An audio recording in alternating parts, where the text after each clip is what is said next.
Uh, so even after the testimonies of Chair Tenco and Attorney Fernandez, minimaintain nyo pa rin po ba na hindi kayo lawyer ng Lucky South 99 o kahit anong POGO for that matter? I confirm that 100%.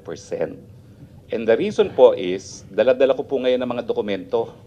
Alam niyo po, ang attorney-client relations, kinakailangan po yan magkasundo ang partido. Because it is the highest fiduciary relationship.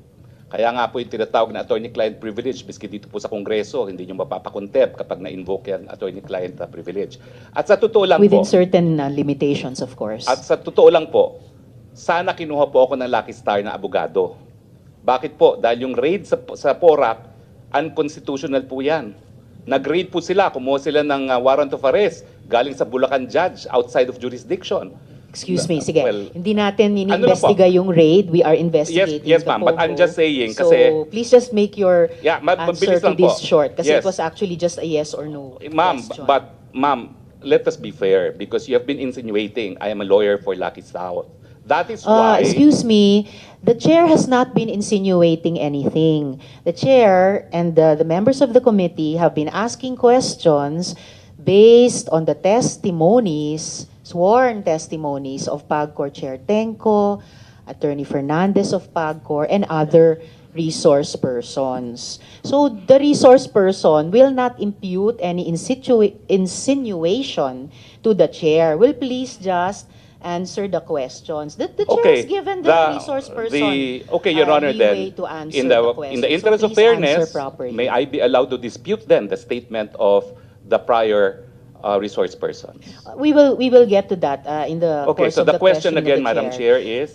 Do you maintain na hindi kayo abogado ng Lucky South 99 or any POGO for that matter? I maintain as an officer of the courts and under oath before the Senate of the Republic of the Philippines that I have never acted as legal counsel for Lucky South 99 or for any other POGO. Alright. Pero tama naman pong totoo na nakipag-meeting kayo sa PAGCOR tungkol sa POGO sa PORAC. Yes or no Totoo lang po yun, nakipag-meeting Okay. ako, but as I said, ang aking kasama po ay kakilala ko bilang Whirlwind Corporate Secretary and I have documents in my possession which I would like to submit now to the Senate. Yes, Kasi iba please po do yung that. usap-usapan Thank you. lang, iba kapag notaryadong dokumento. Okay. And definitely, yung pagtestimonya ng ibang mga resource persons ay hindi rin lamang usap-usapan at may mga sinasubmit ding dokumento. Otherwise, the committee would not bother inviting them again and again to Madam, the hearings. Excuse me. I just like to ask the next question. So, ang topic ng mga meeting at pag-uusap nyo sa PAGCOR, and in fact, mga pag-follow up nyo sa PAGCOR, ay utang ng Lucky South 99, ng mismong POGO. Tama po ba? Yes Tama or po no? yun. Alright, salamat. So, hindi lang talaga Whirlwind, Lucky South 99 din. Pwede ba So, ako mag-explain? Pwede naman po. Okay, kasi po, ang Whirlwind is not only the lessor, they're also the service provider. Now, I appeal now to the officials of PAGCOR. Siguro kayo po mag-explain kung anong ginagawa ng service providers, including Chair Andrea Dominguez, because I had that opportunity to work with her. Domingo, no? Ang service providers po, sila talaga ang nagbibigay ng lahat na kinakailangan ng mga POGO operators, kasi POGO operators po, lahat yan Chino. Hindi po yan nag-i-Ingles. Kaya nga po meron silang mga representative sa PAGCOR. Dahil sila mismo, they have no ability to communicate dahil nag-establish na nga sila ng mga independent POGO hubs. So ang pagkakaintindi ko po talaga, trabaho po ng service provider na magbigay ng serbisyo sa kanilang mga kliyente. Alright, attorney, salamat. The committee will ask further questions sa PAGCOR. Balik na lang po tayo dito sa Lucky South at PAGCOR, no? Ang sabi po nyo, you did not authorize the use of your name in the organizational chart. That was submitted as an official attachment by Lucky South 99 to PAGCOR. Totoo So, kasalanan po yan ni Cassie Linong, tama ba? Hindi po, kasalanan Hindi. po yan ng kung sinong gumawa. Sino Dahil ang wala gumawa? naman pong establishment. Gumawa po niyan Lucky South. Yes. Dahil sila po nag-a-apply. Na si Cassie Linong ang isang doon. Wala po ang pa boss tayong doon. ebidensya na nagpapakita kung sino nag-submit talaga ng mga dokumento, but PAGCOR can confirm kung sino talaga nag-submit ng mga dokumentong yan. Okay, we will Pero- ask PAGCOR that again later. We asked them before. Basta ang malinaw po sa komite ay yung organizational chart na yan, na may drawing, may box, na legal, na nandun yung pangalan nyo, was one of the official attachments sa submissions ng Lucky South 99 sa PAGCOR. And sabi nyo nga, ang tawag nito, yung obligasyon ng Pogo na Lucky Star sa PAGCOR ang pinag-uusapan ninyo sa PAGCOR. So, due diligence, bilang abogado, dun sa mga diskusyong iyon, alam nyo kung ano yung mga dokumentong sinumite, alam nyo yung mga official attachments na nakalagay doon. Did you confront Cassie Linong about this? Or kinasuhan nyo ba siya na kung bakit nandun yung pangalan nyo sa organizational chart? Madam, nagagalit po kayo dahil sinasabi nyo, binibigay ko ng mga salita ang inyong bibig. Pero right now, Hindi you naman already ako nagagalit. Sinasabi ko lang wag niyong gawin Oo, yun. pero ngayon po, sinabi nyo, you again insinuated that I had anything to do with the document. Ayan nga po ang sinasabi ko. As far as I know po... Attorney, please stop using that offensive verb, insinuating. I am a very plain speaker. Okay, I'm Pwede sorry. Nyo lang, it's all right. Pwede Okay. nyo lang sabihin mali yung fact na Mali po. sinasite, tinatanggi Oo. nyo yung sinabi ng ibang resource person. 4 na taon na pong itong investigasyon. Halos wala na pong nag-i-insinuate kasi dire-diretso na pong mag-usap. Okay, so please tell the committee, kinonfront nyo ba si Cassie Linong or kinasuhan nyo ba siya? Bakit nandyan yung pangalan nyo sa organization? Well, unang-una po, nalaman ko lang na nandun ang aking pangalan nung nag-hearing po last time dito na sinabi ni Chairman Altenco.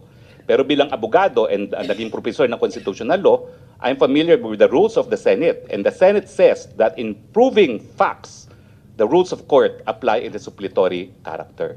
I don't need to argue with you about Opo, that, attorney. pero But you ang don't need sinasabi to, ko lang po- excuse me, sandali po.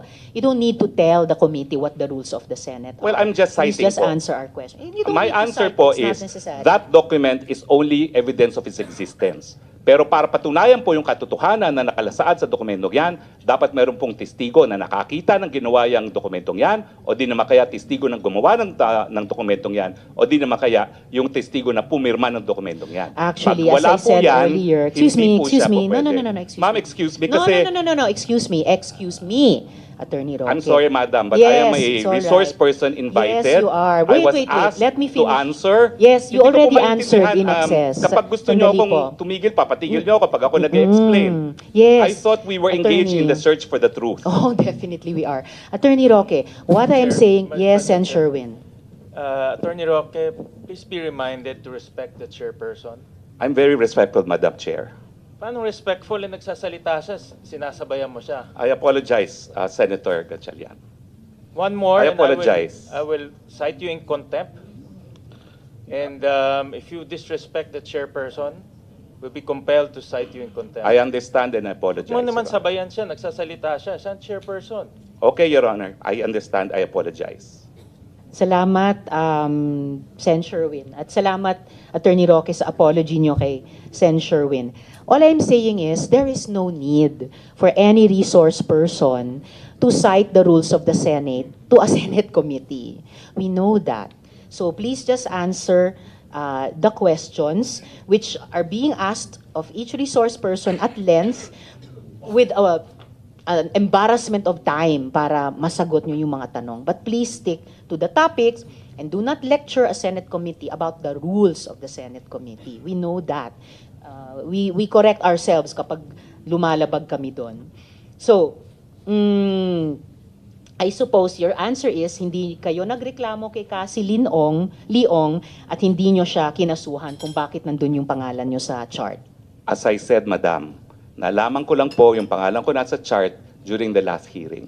Ang sinasabi ko po under oath as an officer of the court, hindi ko po inauthorize ang paglagay ng pangalan ko doon. Wala pong kinalaman sa paggawa ng dokumentong yan at wala pong kahit anong testimonya sa kahit sino na gumawa ng testimonya na nagsasabi na pumayag po ako. And I deny that under oath. All right. And sa interview nyo naman po kina Ted Filon at DJ Chacha, inamin nyo, quote, dinulog sa akin yung problema ni Cassie yung nangyari sa Lucky South. So mula mismo sa bibig ninyo, interes ng mismong Pogo ang miniting at fina-follow up nyo o inaareglo sa PAGCOR. Kasi nga po, si Cassie ay service provider ng Lucky South. So gaya po ng sinagot din ni Dennis Cunanan, pag may problema ang Lucky South, tumatawag sila doon sa mga tao na tutulungan sila dahil hindi nga po nag-i-English yung mga yan. Okay. So but whether service provider o ano pa man, dinulog nyo yung problema ni Miss Cassie Leong at ng Lucky South na isang pogo, idinulog nyo sa PAGCOR. Dinulog ko po dahil pinakiusapan po ako nung service provider. Dahil wala po akong kahit sinong kakilala sa Lucky South. Well, kilala nyo si Cassie Leong, siya, Lucky South po siya. Ay hindi ko po siya kakilala as Lucky South dahil ito po mga dokumento nagpapakita na siya ay pumirma sa mga pleadings na ginawa ko nung ako po'y retain mga 2 weeks after that meeting para sa kasong ejectment. Kaya nga po paulit-ulit ako, hindi po nagtagal. Matapos yung meeting na yon, dinulog po sa akin itong mga kaso. At 3 kaso po yan, at lahat po ito ngayon, isusumitik ko sa ating komite na Salamat. nagpapatunay po na ang aking kliyente sa mga kasong ito ay will win at ang pumirma po ay si Cassie Ong bilang Corporate Secretary. Madam, I'm now turning over these documents and this consists of number 1, ad cautelam motion to quash or recall writ of execution filed before Branch 114 of the Regional Tri-Court of Angeles City, omnibus motion for manifestation, entry of appearance, and second manifestation, remand of the case to MTC, filed before the Municipal Trial Court of Porac, Pampanga, both of which contain the filing with our consent by one Catherine Cassandra L. Ong, Corporate Secretary, Whirlwind Corporation. No? And of course, the third one is a petition for annulment of judgment with application for temporary restraining order and writ of preliminary injunction, docketed as CA GR number 18013, filed with the Court of Appeals, also bearing verification and consent signed by Cassandra L. Ong as Corporate Secretary of Whirlwind Corporation. Salamat, May I submit Attorney. these Yes, documents to COMSEC, paki-receive kay Attorney Corporate Roque. Secretary, Your Honor. To the Committee Secretary. Yes, thank you. I to the Committee Secretary. Yes. Speaking of Cassie Leong again, in contact po ba kayo sa kanya? Baka naman pwede niyong sabihan siya na mag-show up na dito. I will advise her to show up dahil kinakailangan talaga, especially to prove kung ano talaga yung reklamo niya kay Mr. Dennis Cunanan. Salamat. At kung nasa Singapore na siya, malapit lang naman mag-fly back. Ngayon, Attorney, Lucky South 99 has had issues of criminality and illegal activity since 2021 and yet pinacilitate nyo itong problem-solving session sa PAGCOR. Bakit Ma'am, po? ang totoo po dyan ay, again, PAGCOR should be the one to clarify this. Yung na-in-trouble po dyan is a sub-licensee. Dahil tinanong ko po si Cassie dyan. Yung panahon po na meron pang sub-licensee at mother's title po, mother license ang Lucky South, ang na-in-trouble po dyan ay hindi po doon sa Porac. Doon po siya sa Friendship Highway. So it is a Saan po yun? sub-licensee. Anong pangalan at ang Friendship Highway po ay, it's also in Angeles City, no? Not in Porac anymore. Pero yan pong na-raid is not the Porac facility. It is a different location, a sub-licensee of Lucky Ano South. pong pangalan ng sub-licensee? Ay pareho naman po lahat yan eh.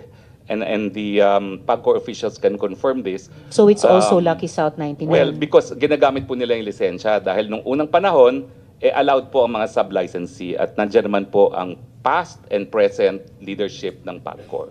Kaya hindi po naapektuhan ang operation ng Lucky South dahil na-establish naman na hindi po yung Lucky South na nag-ooperate sa Porac ang may pagkakasala dun sa raid na yon. Well, definitely the committee will get back to the current PAGCOR chair dahil napaka-unequivocal yung pagkasabi na Lucky South 99 mismo ang may problema. Okay, so Attorney, so ayaw nyo mang amining, abogado kayo ng Pogo, malinaw na abogado naman kayo ng taga-areglo ng Pogo. So, Pwede bukod naman pa po dyan, yan. excuse me, Attorney, sandali po. Bukod pa dyan, ang pag-areglong ginawa nyo sa PAGCOR, nangyari noong 2023. Pero gaya ng nabanggit ko kanina, noong 2022 pa lang, ni-raid na ang Lucky South 99 dahil sa human trafficking. At hindi po isang sub-licensee ng Lucky South sa Friendship Highway o kahit saan pa man, but yung Lucky South dun sa Porac. Ito po ang tanong ko. Sa kabila ng lahat ng yan, at kahit alam yung trabaho ng Whirlwind, no? Whirlwind, na protektahan ang interes ng Pogong, may track record ng kriminalidad, pumayag pa rin kayong maging abogado nila. Tama po ba? Tama po yun, kasi wala naman akong nalaman na merong raid noong 2021. Kasi na-meet ko na lang po sila, tapos na ang eleksyon. Na-meet ko na sila nung bumalik na ako sa aking private practice 2022 at hindi ko naman sinusubaybayan kung sino talaga yung mga na-raid ng 2021. At ang pagkakaalam ko po, sila ay Whirlwind kasi nga po 2 weeks after our meeting, lahat ng dokumento na pinirmahan nila kung saan nila ako retain as lawyer ay sa ngalan po ng Whirlwind. Again, fully documented po yan. So pero ang nasa likod ng isip ko kasi yung pagpulong nyo ni Cassie Leong ng Lucky South 99 sa PAGCOR. So,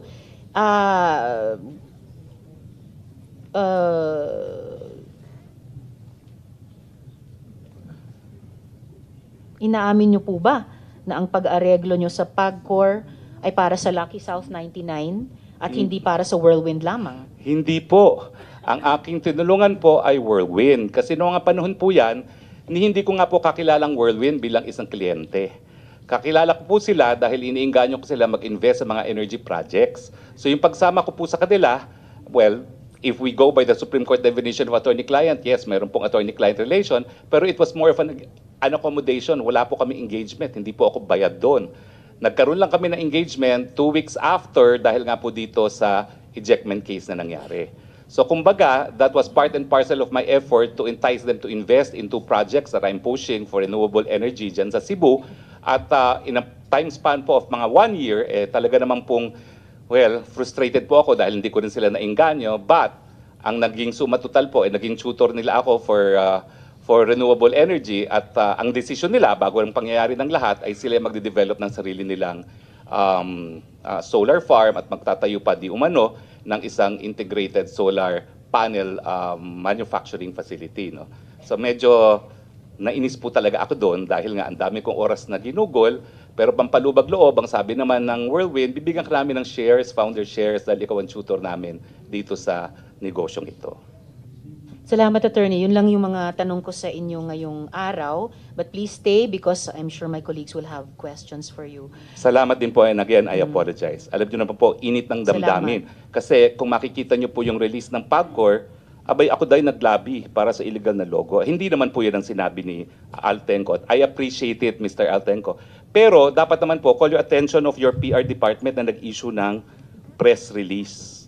Kasi yung hindi niya po pinangalanan kung sino yon, parang showbiz, talaga pong sinabi nila na mayroong ex-cabinet member na nag-intercede para sa lisensya sa isang illegal pogo. Hindi naman po talaga yung pangyari. And I appreciate that you said the truth before this committee.